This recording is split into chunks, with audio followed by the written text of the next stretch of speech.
저는 오늘 주 안에서 항상 기뻐하라 빌립보서 강의 12번째로 참 기쁨 참 할례라는 제목으로 하나님 말씀 증거하도록 하겠습니다. 지난주는 이제 부활절이었고 저희는 2주 전에 빌립보서 2장 19절부터 30절까지의 내용을 나누면서 복음으로 인해 변화된 두 사람 디모데와 에바브로디도에 대한 말씀을 나누었어요.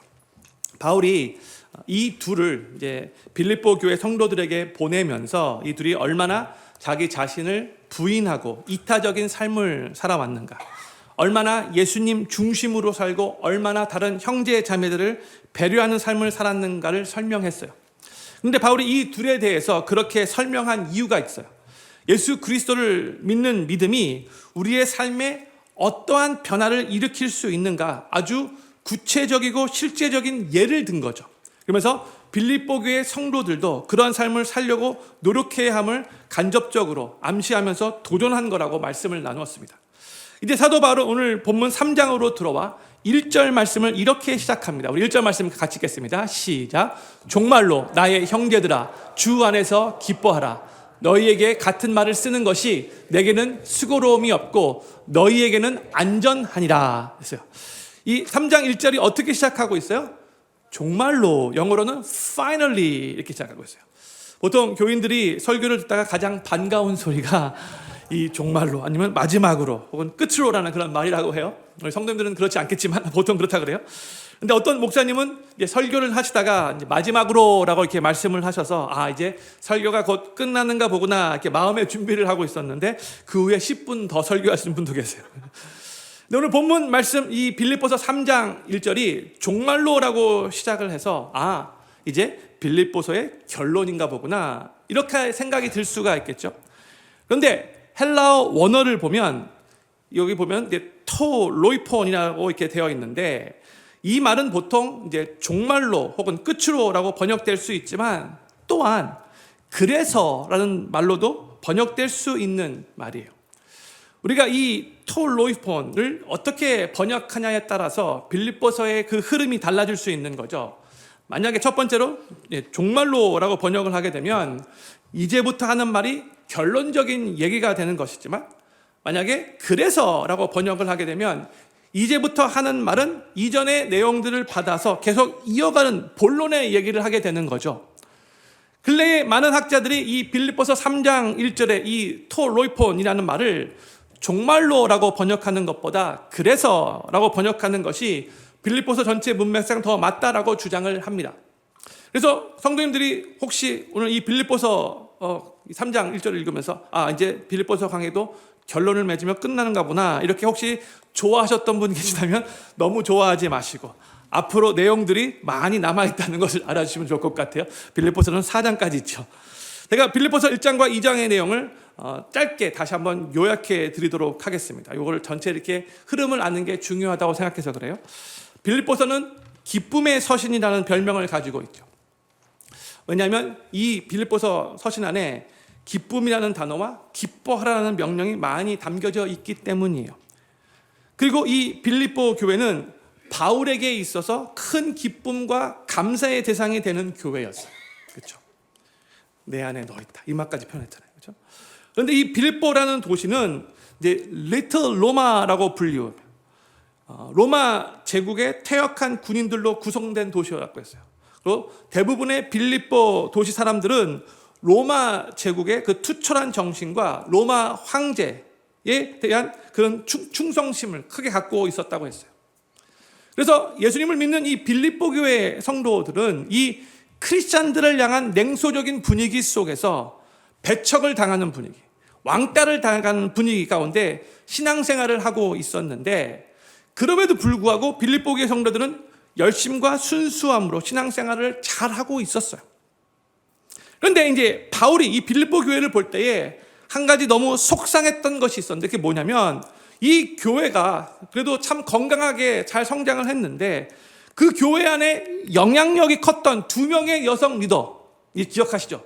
유오디아와 순두계, 유건사님과 순건사님 이 둘이 서로 갈등하고 있었기에 교회 안에 분열의 조짐이 있었던 겁니다. 그래서 바울은 이게 너무나 안타까워서 교회가 분열돼서는 안 되고 연합하고 하나됨을 계속해서 강조하면서 계속 겉면의 말씀을 선포한 겁니다.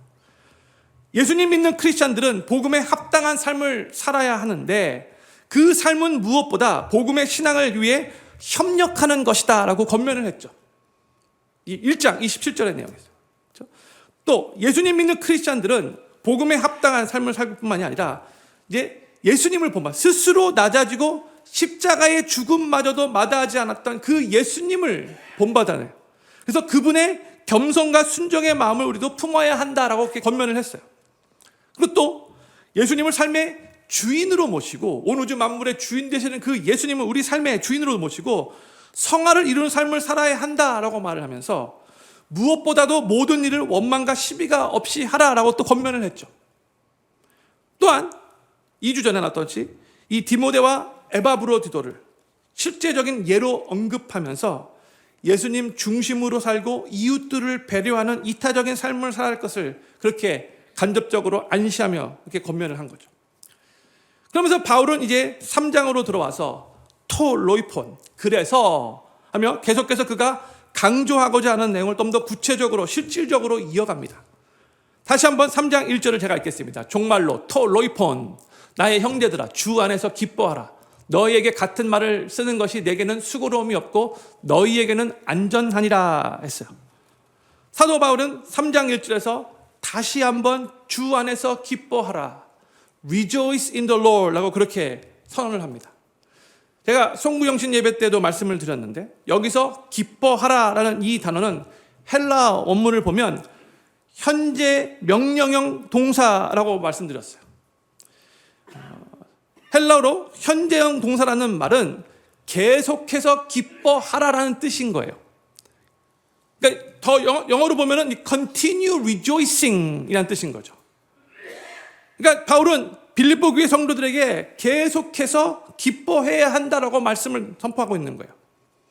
그리고 이 기뻐하라라는 단어는 명령형 동사예요. 기뻐하는 것은 옵션이 아니라는 거예요. 우리가 지켜야 하고 순종해야 할 사명이 된다는 거예요. 그리고 기뻐하라라고 명령했다는 말은 예수님 믿는 크리스찬들은 우리의 의지를 동원해서 우리가 감정이 어떻다 할지라도 기뻐해야 한다라는 말이고요. 또한 우리는 어떠한 상황 가운데 있다 할지라도 기뻐할 수 있다라는 뜻이죠. 이게 가능하니까 기뻐하라라고 명령을 하신 거예요. 기뻐하는 것은 우리가 해도 되고 안 해도 되는 그런 옵션이 아니고요. 반드시 항상 지켜야 할 사명이면서 또한 항상 누릴 수 있는 하나님의 축복이 되는 거죠. 흔히 우리가 크리스천의 사명에 대해서 말할 때에 보통 우리는 선교, 전도, 봉사, 예배, 섬김, 훈련 이런 것들만 사명으로 생각하는 경우가 많이 있는데 우리가 예수님을 믿은 후에 항상 예수님 안에서 기뻐하는 것도 아주 중요한 사명이 된다는 것을 기억해야 돼요. 그런데 문제는 우리 크리스찬들이 예수님을 믿는다고 하면서도 별로 기뻐하지 않을 때가 많다는 거죠. 이게 문제인 거예요. 항상 기뻐하라고 명령하는데 우리를 볼 때는 그렇지 않거든요. 근데 오늘 본문 1절 후반부를 보면 바울이 주 안에서 기뻐하라고 그렇게 권면한 다음에 아주 재미있는 표현을 적고 있어요. 너희에게 같은 말을 쓰는 것이 내게는 수고로움이 없고 너희에게는 안전하니라 해서 영어로 할게요. To write the same things to you is no trouble to me and it is safe for you. 내가 이미 여러 차례 이 말을 너희에게 했는데 내가 이거 또 말하는 것은 나에게 전혀 트러블이 되지 않는다. 문제가 되지 않는다. 또 이걸 너희들에게 또 말하는 것이 너희에게도 이게 안전하다. 이런 의미인 거죠. 바울은 빌립보서에서 이미 여러 번 이 기쁨에 대해서 말을 했는데 또 말하겠다는 거예요. 왜 그런가? 주님 안에서 기뻐하는 것이 그만큼 너무도 중요하다는 거죠. 그러니까 또 말해도 이게 너무나 중요하기 때문에 이게 나한테 전혀 문제가 되지 않는다. 그 뜻이에요. 특히 지금 냉소적인 분위기와 녹록치 않은 그 빌립보 도시 가운데 살아가고 있는 이 빌립보 교회 성도들. 그렇게 신앙생활 하면서 많이 쉽지 않잖아요. 그렇죠? 분위기가 그래서 그 성도들에게 또한 이제 교회의 분열의 조짐이 있어서 더욱더 교회가 하나 되기 위해 노력을 해야 하는데 그런데 그 가운데서 주님 안에서 기뻐하는 것은 정말로 꼭 필요한 것이고 아주 중요하다는 거예요. 주님 안에서 기뻐함으로 인해 녹록지 않은 그 환경과 상황을 뛰어넘을 수 있는 것이고, 또한 성도들 간에 서로 다른 점이 있어서 살짝 그냥 갈등의 분위기가 있다 할지라도 서로 다른 점들을 수용하면서 협력하고 하나 되기 위해 노력하는 것은 바로 그 마음에 주님으로 말미암는 그 여유를 가질 때 이게 더 가능하다는 거거든요. 그렇죠? 제가 이미 여러 번 말씀드렸지만 이 기뻐하라라는 말의 의미를 다시 한번 성도들에게 짧게 말씀드리고 싶어요. 성경에서 예수님 믿는 우리 크리스찬들에게 기뻐하라라고 여러 군데서 명령을 하고 있는데, 이것은 즐거워하고 기뻐하는 감정을 가지라는 말이 아니에요. 그런 의미가 아니에요. 그 어느 누구도 항상 이 기쁨의 감정 상태를 유지할 수 없죠. 없어요. 즐거울 때도 있지만 슬플 때도 있잖아요. 감정적으로. 또 아플 때도 있고 불안할 때도 있고 두려울 때도 있는 거예요. 인간이기 때문에. 그러니까 감정 상태를 말씀하시는 게 아니에요. 누가 만약 아주 큰 위기 가운데 처하거나 혹은 정말로 사랑하는 사람에게 큰 재앙이 닥쳤어요. 그런데도 계속 허허허허 하고 웃으면서 나는 여전히 즐거워요 이렇게 말한다면 그 사람은 도저히 정신이 좀 나간 사람일 거예요. 그렇죠? 이상한 거예요. 정상이 아니에요. 성경이 우리에게 항상 기뻐하라라고 명령하고 있는 것은 감정 상태가 아니라 우리의 자세를 가르치는 거예요. 자세, 태도. 그래서 이 기뻐하라는 말 잘 이해해 주면 좋을 것 같아요. 이 말은 우리가 처해 있는 상황과 처지가 많이 힘들어서 감정적으로 불안할 수 있고 슬픈 감정이 생길 수 있다 할지라도 바로 그 상황에서도 예수님이 여전히 나와 함께하고 계심을 믿고 여전히 예수님이 나의 삶의 주인이 되신다는 것, 그 진리를 붙잡고 온 우주 만물을 주관하시는 그 주님이 그 상황 속에서도 결국 선을 이루실 것이고, 비록 지금 내 삶은 많이 힘들지만 분명히 이걸 통해서도 주님이 나를 연단하시고 나의 삶을 아름답게 빚으실 것이고, 또 나를 위해 더 좋은 것을 예비하고 계신다는 그 주님을 신뢰하면서 그 상황을 주님이 나에게 허락하신 상황으로 받아들이는 거예요. 그러면 바로 그 순간에 이것을 믿음으로 하나님이 나에게 허락하신 것이라고 이렇게 받아들이면 그 순간 그로 말미암아 마음에, 이거는 경험이 있는 분들은 이해해요. 마음에 평안함과 여유가 생기는데 이것이 바로 성경에서 말하는 기쁨인 거죠. 주님이 허락해 주는 거예요. 이 기쁨은 물질이 많아서 생기는 기쁨이 아니에요. 이 기쁨은 세상의 쾌락을 즐김으로 오는 것도 아니에요. 이 기쁨은 사람들의 인정과 박수 갈채를 통해서 오는 그런 이 상황적에서 오는 것이 아니에요. 이 기쁨은 오직 예수님을 온전히 믿고 신뢰할 때에 주님이 주시는 기쁨인 거죠. 그렇기 때문에 성경은 주 안에서 기뻐하라라고 우리에게 명령하고 있는 거예요. 세상에서 주는 그 일시적인 즐거움을 추구하라는 말이 아니라 예수님께로부터 오는 영적인 기쁨을, 내가 처해 있는 그 힘든 상황마저도 초월할 수 있는 그 기쁨을 사모하며 주님을 온전히 신뢰하라, 이런 의미인 거죠. 저는 필그림교회 모든 성도님들이 우리가 처한 그 처지와 그 상황이 많이 힘들다 할지라도 그 상황마저도 결국 합력하여 선을 이루시고 우리의 삶을 아름답게 빚으시며 더 좋은 것을 예비하고 계시는 우리 주님을 온전히 신뢰하실 수 있기를 바라고, 그로 인해 그 힘든 상황마저도 초월하는 그 영적인 기쁨을 우리 예수님으로부터 받아 누리시게 되기를 우리 구주 예수님의 이름으로 간절히 축원합니다. 주 안에서 기뻐하라고 권면한 바울은 이제 2절에서 사뭇 분위기가 좀 변한 듯한 권면을 해요. 2절 말씀 같이 읽겠습니다. 시작. 개들을 삼가고 행악하는 자들을 삼가고 손 할례당을 삼가라 했어요. 지금 바울이 아주 강한 표현을 사용하면서 세 가지를 삼가라고 말하고 있죠. 개들을 삼가고 행악하는 자들 삼가고 이불 두어라고 적혔어요. 그 다음에 손 할례당을 삼가라 이렇게 말을 해요. 그러면 도대체 이 개들, 행악하는 자들, 이 손 할례당은 누군가, 뭘 의미하는가? 왜 이들을 조심하라고 하는가? 먼저 답부터 말씀드리자면 이 표현들은 다 동일한 같은 사람들을 말하는데 율법주의자들, 즉 이 율법을 강하게 주장하면서 예수님을 믿는다 할지라도 여전히 율법을 지켜야지만 구원을 받을 수 있다, 이렇게 가르치는 자들을 가리키는 표현이에요. 왜 바울이 이들을 조심하라고 했을까요? 사도행전을 읽어보면 알 수 있어요. 바울이 복음을 전파하기 위해 가는 곳마다 이런 유대인들이 그 뒤를 뒤따라 다녔어요.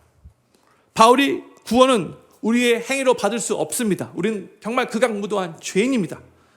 근데 우리가 예수님을 믿는, 나의 모든 죄를 다 깨끗하게 용서해 주신 그 예수님을 믿는 믿음으로, 은혜로 구원을 받을 수 있습니다. 예수님을 삶의 구세주로 영접하십시오. 이렇게 복음을 선포하면 꼭 그 다음에 이 율법주의자들이 그 뒤를 따라가서 그 바울의 가르침은 왜곡된 건 것입니다 하면서 혼란스럽게 만드는 거예요. 이들이 강조했던 것은 믿음으로만 구원받기에는 충분하지 않습니다. 또 율법을 지켜야지만 구원을 받을 수 있습니다. 이렇게 가르치면서 그 중에서도 특별히 할례 받아야 합니다. 안식일 지켜야 합니다. 이 할례 받는 것과 안식일 지키는 것을 엄청나게 강조했어요. 당신들이 유대인들이 아니라 할지라도 이제 예수님을 믿었으면, 이게 같은 뿌리인데 우리 유대인들처럼 할례를 받아야 합니다. 하나님께서 믿음의 조상인 아브라함에게 할례를 받으라고 명하시지 않았습니까? 이 할례는 당신들이 이제 하나님의 언약 백성이 되었다는 것을 증거하는 증표가 됩니다. 이렇게 주장을 했다는 거죠. 또한 이들은 당신들이 예수님을 믿었다면 이제 당신들도 안식일을 거룩하게 지켜야 합니다 라고 주장을 했어요. 원래 하나님께서 이 안식일을 이스라엘 백성들에게 왜 지정해 주셨는가, 그 참된 의미도 모르면서 자기들이 인위로 안식일에 막 세부 조항까지도 막 까다롭게 막 만들고 그거를 지키라고 막 들이댄 거죠.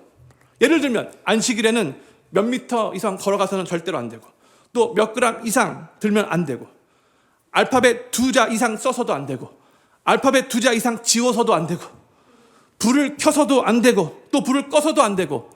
유대인들은 엘리베이터 이 버튼 안식일에 왜 안 누르는가, 불 켜는 거거든요. 그래서 안 누르는 거예요. 너무 웃기죠. 이게 성경에 나와 있는 율법이 아니고 이 유대주의자들이 자기들이 만들어 세부 조항들이에요. 그러니까 이런 안식일 규례, 세부 조항들을 아주 까다롭게 만들어 놓고 그것을 다 지켜야 한다라고 강요한 거죠.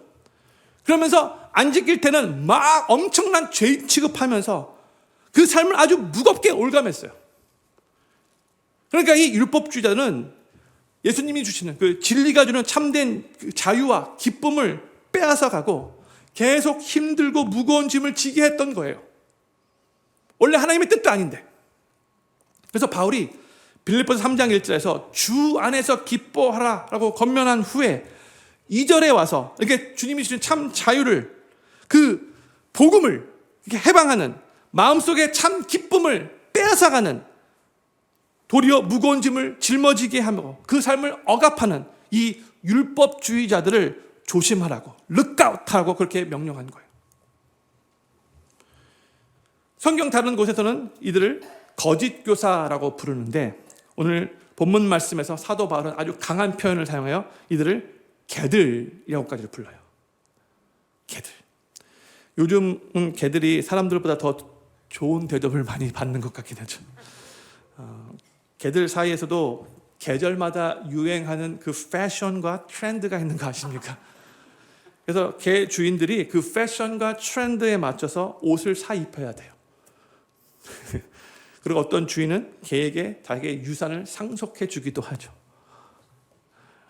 그리고 별도로 또 계집을 만들어 주면서 그 계집 안에 온난방 시스템을 아주 빵빵하게 설치해 주기도 해요. 그리고 자기가 사랑하는 개가 죽으면 3일장으로 장례식까지 치르는 풍습도 생겼어요. 요즘은 이제 미국뿐만이 아니라 이 한국에서도 개가 상당히 대우를 받는 그런 시대가 되었지만 그래도 여전히 한국 사람들 머릿속에는 그래도 개가 부정적인 이미지로 자리 잡혀 있어요. 누가 우스갯소리로 만든 건데 개하고 사람하고 달리기를 하는데 사람이 지면 개보다 못한 놈이 되는 거죠. 개하고 비기면 개 같은 놈이 되는 거고, 이기면 개보다 더한 놈이 되는 거죠. 뭐 이거는 뭐 이겨도 져도 비겨도 다 개하고 비교되니까 그냥 안 좋게 들리는 거예요. 그렇죠? 한국 사람들 정서에는 아직도 이 개가 좀 부정적으로 잘 잡혀 있는 거죠. 근데 한국이 이렇게 과거에 개에 대한 이미지가 안 좋았는데, 근데 유대인들은 더더욱이에요. 개를 아주 부정적인 짐승으로 여겼어요. 유대인들이 가장 싫어하고 혐오하는 동물이 두 가지가 있는데, 하나는 돼지이고 또 하나는 개예요. 성경에도 이걸 우리가 얼마나 유대인들이 싫어하는 걸 알 수 있어요. 예수님도 산상수훈에서 이런 말씀을 하셨죠. 거룩한 것을 개에게 주지 말며 또 너희 진주를 돼지 앞에 던지지 말라. 이게 예수님께서 은유로 말씀하신 건데, 그래도 개하고 돼지를 사용하신 거죠. 또 베드로후서 2장 22절에서 이렇게 말씀합니다. 참 속담에 이르기를 개가 그 토하였던 것에 돌아가고 돼지가 씻었다가 더러운 구덩이에 도로 누웠다 하는 말이 너희에게 응하였도다, 이렇게 말해요. 그래서 유대인들에게는 개는 자신이 토한 것으로 다시 돌아가는 더러운 동물의 상징이에요. 이렇게 개들은 유대인들에게 더럽고 부정적인 이미지를 주는 짐승이었는데, 오늘 본문 말씀에서 바울은 율법주의자들을 개들이라고 이렇게 말하면서 지금 계측을 하고 있는 거예요. 또한 그들은 2절 중반부에 보면 악을 행하는 자들, evil doers라고 그렇게 표현되었어요. 구원에 이르게 하고 삶의 참 자유와 기쁨을 주는 그 진리를 왜곡시켜서 잘못된 가르침을 주며 사람들을 현혹시키는 자들을, 이건 악을 행하는 자들이 되는 거예요. 형님들, 복음의 진리를 왜곡하는 자들은 악을 행하는 자라는 것을 기억하셔야 돼요. 이거 정말로 이게 심각한 문제인 거예요. 그런데 이제 저희가 오늘 집중해서 다루고 싶은 것은 이 율법주의자들을 향한 세 번째 표현이에요. 성경에서는 손할례당이라고 이렇게 표현했어요. 이 손할례당은 무슨 뜻인가? 한국말로 이제 저희가 생각하고 있는 번역은 이렇게 번역되었는데, 영어 번역을 보면 those who mutilate the flesh라고 번역되었어요. mutilate는 자르다, 베다라는 그런 뜻이잖아요. 그러니까 손할례당은 살을 베는 자들이라는 그런 뜻이에요. 그러니까 직역하면 살을 베는 자들을 조심하라. 사도 바울이 살짝 비하하면서 이렇게 말한 거예요. 그러니까 헬라어 원문을 봐도 이런 의미로 쓰여졌어요. 그러니까 보세요. 원래 할례하다의 뜻이 circumcise잖아요. 근데 그 단어를 사용한 게 아니고요. 도리어 이 살을 베다, 자르다라는 뜻을 가지고 있는 mutilate이라는 단어를 사도 바울이 의도적으로 사용한 거예요. 오늘 이 본문 말씀을 잘 이해하기 위해서는 왜 바울이 이 율법주의자들을 그냥 살을 베는 자들로 표현했는가를 이해하는 게 중요해요. 원래 할례는 창세기 17장에서 하나님이 아브라함과 언약을 체결하시고 언약의 징표로 할례를 행하도록 명하신 것으로 시작이 되었잖아요. 그러므로 할례는 단순히 살을 베는 행위만이 아니에요. 먼저 하나님과의 올바른 관계가 형성되어야 하고, 또한 하나님을 신뢰하는 믿음을 가져야 하는 거죠. 그렇지 않고 그냥 할례만 받는 것은 그저 그 살만 베는 무의미한 행위가 되는 거예요. 하나님을 향한 그런 믿음이 없는데 그 표피 잘라서 무슨 의미가 있는 거예요? 없다는 거예요. 그러나 이제 신약 시대로 와서 사도 바울 당시에 율법주의자들은 하나님을 올바르게 믿지도 않았고 하나님과의 관계가 엉망이었어요. 그러면서도 그냥 형식적으로 이 표피를 자르는 그 할례만을 강조했던 거죠. 그걸 또 구원과 연결시켜가지고 여전히 자신들의 마음은 하나님으로부터 멀리 떠나 있으면서도 그 마음속에는 수많은 제약들이 여전히 가득 차 있으면서도 그들은 여전히 할례 받는 것만, 그 행위만을 주장하였고, 또 예수님을 믿는다 할지라도 이 할례를 받지 않으면 구원을 받을 수 없다라고 잘못 가르쳤던 거예요. 그런데 하나님을 향한 믿음이 없이 그저 할례만을 받는다고 해서, 그저 그 피부의 살만 베어낸다고 해서 하나님의 거룩한 백성이 될 수 있는 건가? 절대 아니죠. 절대 아니죠. 그러니까 사도 바울이 볼 때 이 사람들은 그저 자신의 살을 베는 자들로만 보였던 거예요. Those who mutilate the flesh, 이렇게 말하는 거예요. 바울은 로마서 2장에서 이렇게 또 선언하고 있어요. 대저 표면적 유대인이 유대인이 아니요 표면적 육신의 할례가 할례가 아니라 오직 이면적 유대인이 유대인이며 할례는 마음에 할지니 그랬어요. 이 29절 보잖아요. 마음의 할례, circumcision of the heart라는 표현이 나오죠. 육신의 살을 베어내는 할례가 참 할례가 아니래요. 28절에서 그렇게 말하죠. 우리 마음에 행해지는 할례가 참 할례라고 선언하고 있는 거예요. 마음을 어떻게 도려내요? 모르면 영적인 의미인 거잖아요. 그러니까 참된 할례는 우리 마음속에 있는 죄악을 도려내는 거죠. 우리 마음속에 자리 잡은 더러운 죄악들을 예수 그리스도의 보혈을 의지하여 이미 십자가 위에서 우리의 모든 죄를 다 깨끗하게 용서해 주신 그 예수님을 믿는 믿음으로 예수님 나의 삶의 구세주가 되심을 믿고 주님을 영접합니다. 내가 그동안 살았던 죄 주여 정말 하나님 앞에 눈물로 회개합니다. 이렇게 온전히 씻어내는 것이 참 할례라는 거죠. 우리 모두는 바로 이 마음의 할례를 받아야 합니다. 제가 4가지로 좀 더 쉽게 다시 한번 말씀드릴게요. 우리가 마음의 할례를 받으려면 먼저 내 죄를 십자가 위에서 이미 다 용서해 주신 예수님을 삶의 구세주로 영접해야 되죠. accept 해야 되는 거예요. receive 해야 되는 거예요. 그리고 내 마음속에 있는 죄들을 하나님께 눈물로 회개해야 돼요. 회개는 유턴이에요. 그렇죠? 그다음에 그동안 내가 살아왔던 것이 잘못됐다는 것을 인정하는 거예요. 마음 아파하는 거죠. 내가 그동안 잘못 살았습니다. 하나님 마음 너무나 아프게 살았군. 용서해 주십시오. 회개가 눈물로 있어야 되는 거예요. 그뿐만이 아니라 이제부터 내가 이전까지는 내가 내 삶의 주인인 양 착각하며 내 마음대로 막 살았는데 이제부터는 내가 하나님을 내 삶의 주인으로 모시고 하나님 말씀대로 순종하며 살겠습니다. 결심해야 되는 거죠. 그리고 주님 나의 지극히 은밀한 부분까지도 주님의 다스림을 받기 원합니다. 이 사모하는 마음을 가져야 되는 거예요. 이게 마음의 할례를 받는 거예요. 그리고 이것은 정말로 예수님을 삶의 구세주로 영접하는 예수님 믿는 과정이 되는 거죠.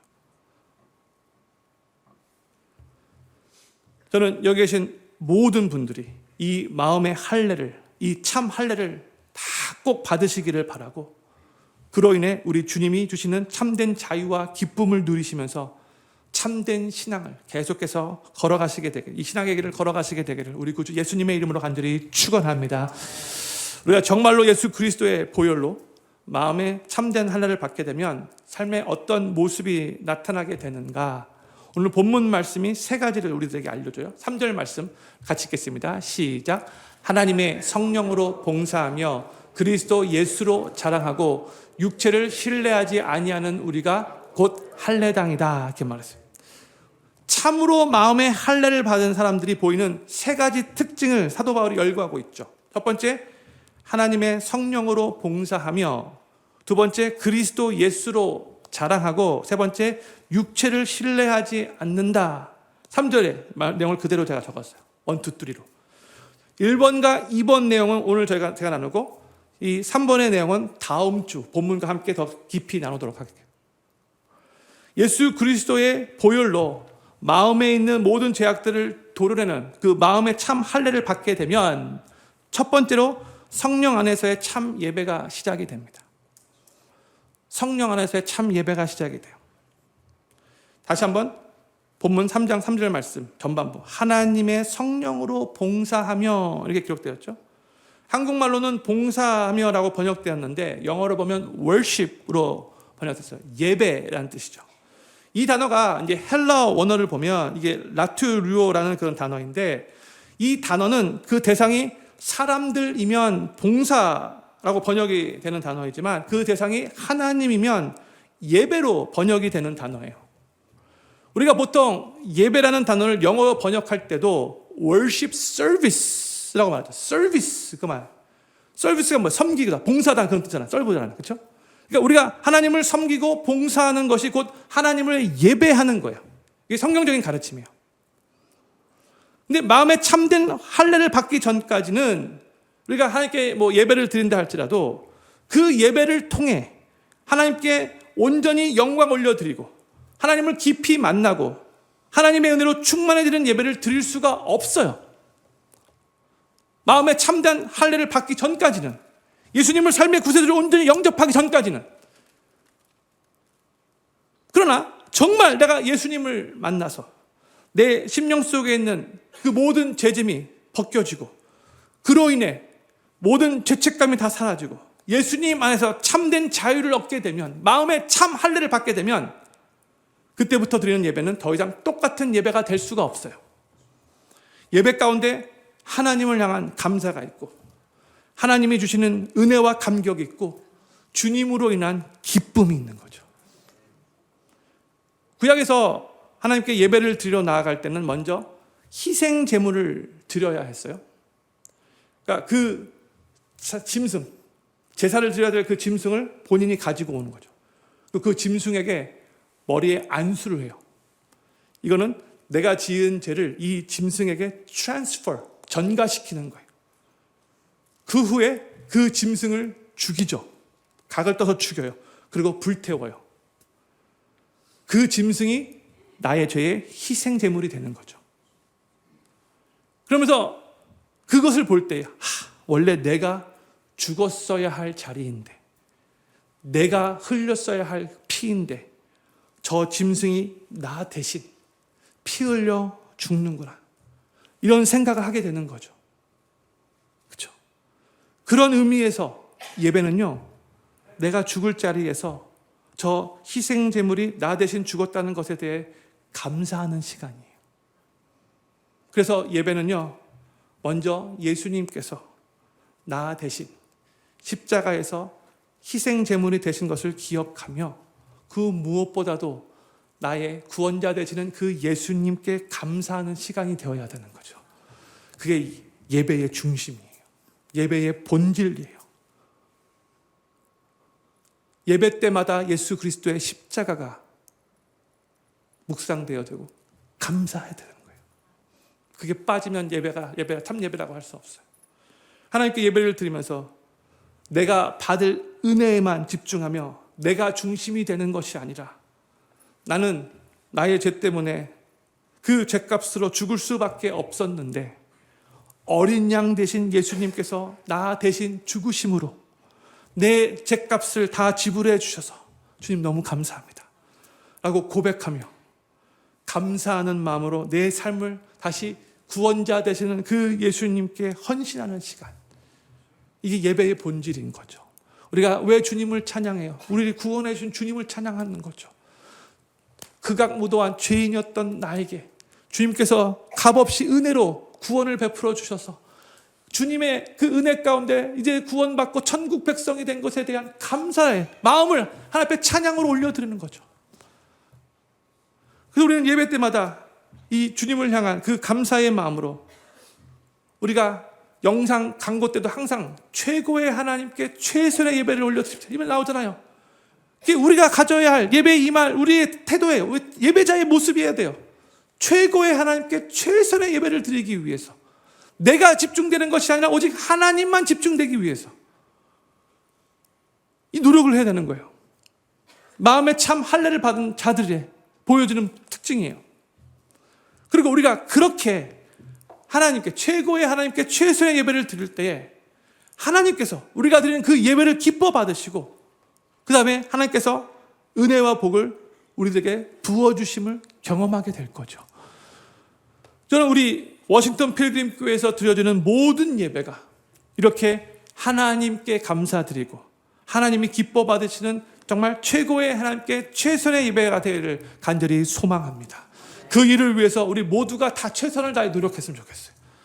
단순히 사람들이 모였다가 헤어지는 그런 형식적인 예배가 아니라 진정으로 마음의 할례를 받은 성도들이 모여서 자신의 죄를 다 용서해 주시고 구원해 주신 그 주님께 감사드리며 마음을 다 드려 주님이 기뻐 받으시는 예배를 올려드리기 위해 최선을 다해 노력하시고, 그로 인해 하나님이 그 예배를 기뻐 받아주셔서 은혜와 복을 충만하게 부어주시고 하나님의 살아계심과 역사하심이 경험되는 바로 그한 예배를 온전히 올려드리시게 되기를 우리 구주 예수님의 이름으로 간절히 축원합니다. 예수 그리스도의 보혈로 마음에 있는 죄악들을 다 도려내는 그런 참된 할례를 받게 되면 두 번째로 그리스도 예수를 자랑하게 됩니다. 마음에 참 할례를 받은 자는 그 다음부터는 그리스도 예수를 자랑하게 돼요. 오늘 본문 3장 3절 중반부에서 그리스도 예수로 자랑하고 Glory in Christ Jesus 이렇게 말하고 있죠. 이 말은 이제 정말 내가 무엇을 자랑해야 하는가를 알게 된다는 말이죠. 우리가 마음에 참된 할례를 받기 전까지는, 예수님을 삶의 구세주로 온전히 영접하기 전까지는 우리 삶의 자랑거리들이 다 보면은 세상의 것들이었어요. 그렇죠? 돈 많이 소유한 것을 자랑하고, 크고 좋은 집에 사는 것을 자랑하고, 좋은 대학교 나오고 학벌이 좋은 것을 자랑하고, 내가 이루어 놓은 업적과 성취, 백을 자랑하고, 사람들이 칭찬해주고 인정해주는 것들로 인해 좋아하면서 그것들을 인생의 자랑거리로 여겼잖아요. 마음에 참된 할례를 받기 전에는. 그런데 마음에 진정한 할례를 받고 나면, 예수 그리스도를 온전히 삶의 구세주로 영접하게 되면 더 이상 이런 세상 것들을 자랑하지 않아요. 이게 성경의 오늘 본문 말씀의 내용이에요. 왜냐하면 이제는 진짜 가치 있는 참 보화 되시는 예수님을 만났기 때문인 거죠. 그래서 이제는 예수님을 자랑하는 거예요. 이걸 우리는 가치관의 변화라고 하고 있어요. 사람들이 예수님을 믿었다고 하는데 그 입에서 나오는 자랑거리들을 잘 들어보면요, 이 사람이 아직도 무엇을 중요시 여기고 어떤 가치관으로 살고 있는가를 금방 알 수 있어요. 그 사람이 무엇을 자랑하는가를 들면 금방 알아요. 그게 가치관이에요. 자신의 자랑거리 이꼴 가치관이 돼요. 보통 그래요. 우리가 변화에 대해서 많은 말을 하는데 정말 참된 변화는요, 먼저 우리 삶의 가치관부터 변화되어야지만 일어나는 거죠. 가치관이 먼저 변화되어야 되는 거예요. 내 삶의 근본적인 가치관이 바뀌지 않으면 그 삶은 변하지 않아요. 예수님을 열심히 믿는 것 같지만 결국 내가 중요시 여기는 세상의 것들을 더 얻기 위해서 주님께 기도하는 거죠. 주님을 이용하는 거죠. 여전히 세상 사람들과 동일하게 물질과 명예와 사람들의 인정과 그 육신의 쾌락을 중요시 여기며 살면 예수님을 믿는다라고 말하면서도 그 삶은 세상 사람들과 동일한 삶을 살 수밖에 없게 되고요. 또한 주님이 주시는 이 세상이 이해할 수 없는 상황과 환경을 초월하는 그 참된 기쁨을 온전히 누릴 수 없어요. 여전히 그 삶의 주인이 세상의 부귀영화인 거죠. 여전히 예수님이 아닌 거죠. 그러나 예수님 안에 영원한 생명, 영생이 있고, 예수님 안에 참된 진리가 있고, 예수님 안에 진정한 사랑이 있고, 예수님 안에 저 영원한 천국의 소망이 있기 때문에 이 예수님만이 우리가 자랑해야 할 변하지 않는 영원한 가치가 되시는 거죠. 또한 우리 안에는 자랑할 것이 하나도 없다는 것을 계속해서 스스로 고백하며 선포해야 돼요. 우리는요, 우리 각자는요, 완전히 타락한 추악한 죄인이잖아요. 그렇죠? We are hopeless, helpless sinners잖아요. 그렇죠? 그게 우리의 모습이잖아요, 원래. 우리가 우리 자신에게는 자랑할 것이 하나도 없는 완전 타락한 죄인이라는 것을 정말로 깨닫는다면, 내 삶에 무슨 좋은 일이 생길 때에, 무슨 일이 잘 돼서 뭔가를 성취했을 때에, 또 사람들이 막 잘했다고 막 칭찬해 줄 때에도 내가 잘나서, 내가 잘해서 그렇게 된 거라고 생각하지 않고요, 정말 이건 주님의 은혜로 주님이 하신 겁니다. 이렇게 겸손하게 고백하며 우리 주님을 자랑하게 되는 거예요. 그리고 내 삶에 좋은 일이 일어나고 내 삶에 아름답게 정말 일들이 변화되고 좋은 방향으로 그렇게 내 삶이 나아갈 때에, 그때마다 이건 주님이 하신 일이라고 계속해서 고백하며 주님을 자랑하게 된다면, 그러면 우리 삶에 그 주님을 자랑하는 일들이 더 많이 생기는 거죠. 저는 필경교회 모든 성도님들이 각자 자기 자신이 완전히 타락한 추악한 죄인이라는 것을 인정하시고, 오직 예수님 한 분 외에는 우리 삶에 더 이상의 가치가 없음을 공포하시며, 오직 그 예수님만을 자랑하는 삶을 사시기를 소망하고 그로 인해 예수님을 자랑하는 일들이 삶 속에 더욱더 많이 생기시게 되기를 우리 구주 예수님의 이름으로 간절히 축원합니다. 우리 다 같이 찬양에서 일어나셔서